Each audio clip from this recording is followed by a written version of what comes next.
کافی عرصے کے بعد میرے ایک مسیحی دوست مجھ سے ملنے کے لیے آئے اور بڑی حیرانگی سے مجھ سے پوچھنے لگے کہ عبدالوارث بھائی آخر کیا وجہ بنی کہ آپ نے مسیحی تعلیمات کو چھوڑ کر اسلام ہی قبول کر لیا؟ میں نے عرض کی کہ میرے عزیز واقعہ کچھ یوں ہے کہ جب ہوش سنبھالی تو بتایا گیا کہ مسیح خدا کے خادم ہیں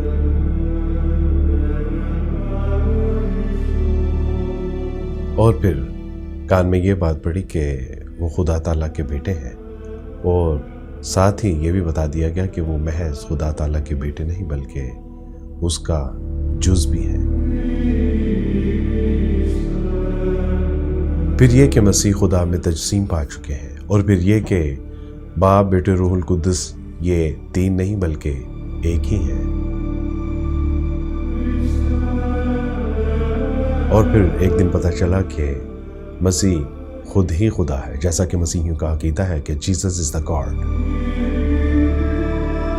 اور پھر یہ بتایا گیا کہ مسیح نے ہمارے گناہوں کے لیے صلیب پر اپنی جان قربان کر دی، وہ گناہ جو میں نے تو کیے ہی نہیں تھے۔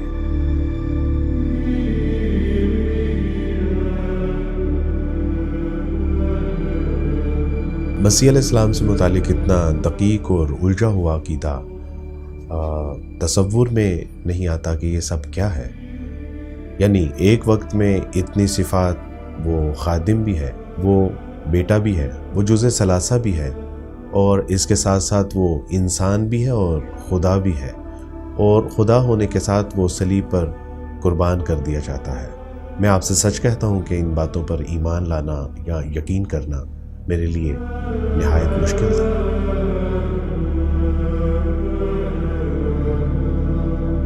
میں نے عرض کی کہ میرے عزیز یہ ہیں وہ مروجہ وجوہات جو غیر واضح اور مبہم ہیں، جس کے پیش نظر میں نے مسیحی تعلیمات کو چھوڑ دیا۔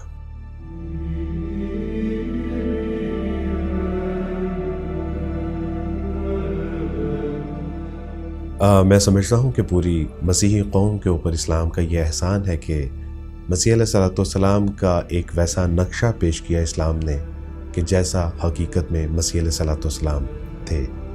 قال انی عبد اللہ آتانی الکتاب وجعلنی نبیا، یعنی مسیح علیہ السلام فرما رہے ہیں کہ میں اللہ کا بندہ ہوں اور مجھے کتاب دی گئی ہے اور مجھے رب تعالیٰ نے نبی بنایا ہے۔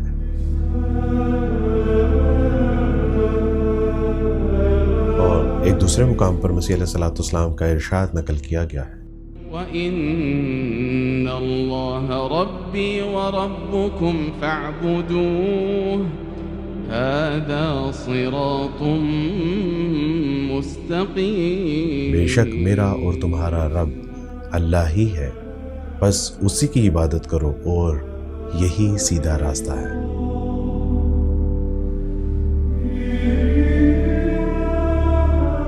اور مزید مسیح علیہ السلام کے صفات کو بیان کرتے ہوئے قرآن ارشاد فرماتا ہے، وَبَرًّا بِوَالِدَتِي وَلَمْ يَجْعَلْنِي جَبَّارًا شَقِيًّا، یعنی مسیح علیہ السلام فرما رہے ہیں کہ مجھے اپنی والدہ کے ساتھ اچھا سلوک کرنے والا بنایا ہے اور مجھے سخت مزاج اور بد نصیب نہیں بنایا گیا۔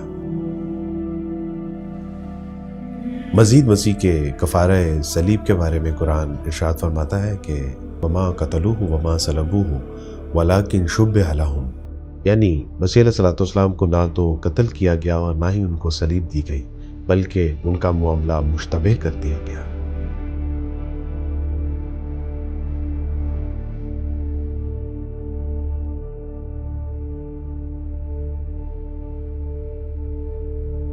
جبکہ اسلام کا مطالعہ کیا تو اسلام میں توحید دو چار کی طرح واضح نظر آتی ہے۔ وہ یہ ہے کہ اس کائنات کا خالق مالک رازق ایک خدا ہے، صرف وہی واحد و یکتا اکیلا اور تنہا ہے۔ وہ اپنی ربوبیت میں، الوہیت میں، اپنی صفات، کمالات، حسن و جمال میں واحد و یکتا ہے، کوئی اس کا شریک نہیں ہے۔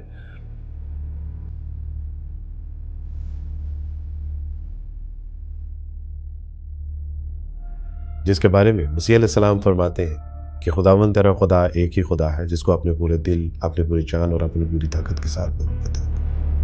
not even the angels or the Son, the Father, and all together, and beyond God, beyond that.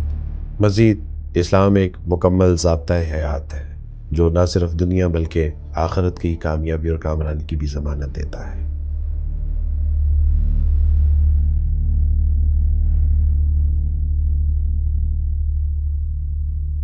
میں نے عرض کی کہ میرے عزیز اب آپ ہی کہیے کہ اسلام کی ان خوبیوں کے پیش نظر اگر میں اسلام نہ قبول کرتا تو کیا کفر نہ کرتا؟